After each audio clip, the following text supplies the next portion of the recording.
Alright guys, Tactical Rabbit here, and before I start this another gameplay commentary, I'll tell you briefly about the gameplay and then I'm going to talk about something else real quick. This is a 44-in-6 gun-only gameplay, TDM, on the map Plaza, and to add to that, which is insane as it is, I get a multi-kill, I get a mega kill, and a super kill. Like, what is that? But anyway, before I started, I quickly wanted to say, I cut out a little bit here, I quickly wanted to say that I'm making another Advanced Warfare Thoughts video. Having watched the trailer and the reveal, I'm interested to share with you my thoughts. I'm not going to talk really in depth about it, but I want to say how I think certain game modes are going to be affected, and also some individual things that I was wondering about. So moving into the gameplay, well, here I see a guy in the distance. You have to learn to ignore players if they're not a good target. Right here I have dexterity in my class, just so that it's definitely good on Plaza, so you need to be thinking about when you're choosing your loadout for the game, a class that is actually designed well for the map you're playing on, and also fits your playstyle. You saw at the beginning the loadout. This is my streaks class. So I'm pushing up here. I know the enemies are over here, so I just push out for one kill and then get the hell out of there.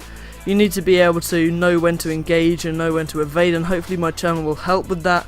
So I shoot that guy, but he doesn't quite die, so that's when you need to be thinking about just shoot more bullets than you need. I know you do it anyway, you don't always shoot exactly the amount of bullets that you need, but sometimes people just won't die, especially in a game like Black Ops 2 when the hit detection isn't particularly good. Just make sure you're shooting some extra bullets to what you need to do. So I'm moving over with my teammates. I'm not really sure where they're coming from, but using the positions my teammates are looking, it looks like they're going to be in middle map because my teammates are looking basically at each other. So I head over here to the middle and I'm looking around, and because I'm unsure I stick to the edge of the map. Now the edge of the map, as I say, you can only get shot from 3 directions. So if you're unsure where enemies are coming from, stick to the edge of the map, because they can only shoot you from your front and one side, because the other side is a map wall. Really, here with my VSAT, I should have called it in a little bit later, because otherwise the enemies can actually see, or your teammates can basically nick your kills, because you're calling it in spawn. And in your spawn, pretty much always, the enemies aren't going to be there. Right here, this is where I go absolutely off. Like, I just get a mega kill right here. I burst at long range, but unfortunately I don't manage to connect anything. Look at that mega kill. And I get a bit too eager. So this is one thing with a VSAT. You've got to make sure that you don't think you're a god, okay? A lot of people, when they're using a VSAT, they just think they're invincible, and they just push up too much. So right here I see an enemy up on the balcony. Would you engage, evade, or flank him? What is the answer? Give you a couple of seconds. The answer really is to evade. Think about my teammate positioning. They're all coming up behind him, so they're going to take care of him, so I need to concentrate on the enemies coming from my back. Unfortunately, there's too many of them there, and they overcrowd me. But in that situation, I had 4 bullets left, so he's not going to be a good target to evade, to engage with.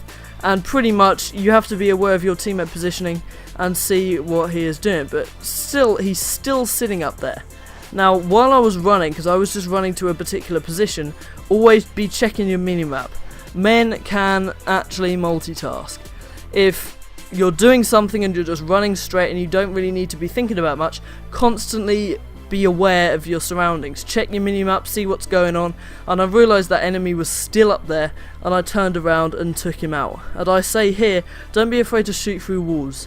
This Scar H has the highest penetration, wall penetration, hilarious, in the assault rifle category. Now I run out of bullets here, and you need to be aware that when you have no bullets left, it takes longer to reload because you have to cock the gun. Now quite often, that's hilarious as well, when you're using this, quite often I will just try and sprint cancel like I normally would, but unfortunately it takes longer to do the gun when you've got an empty magazine, so sometimes try and leave a bullet in the magazine, because otherwise it takes longer to reload. Now right here again I switch targets. I see a guy up in the balcony, but I also see a guy to the left, so I try and switch over to him.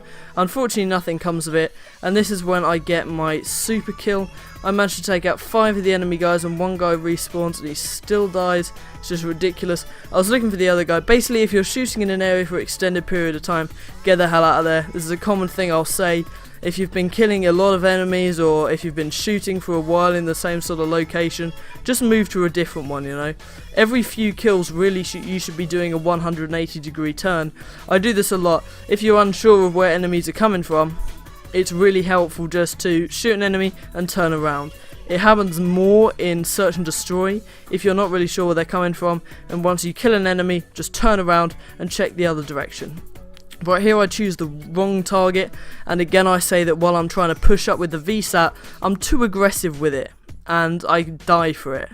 I don't really think I could have done much in that situation apart from not be that aggressive in the first place.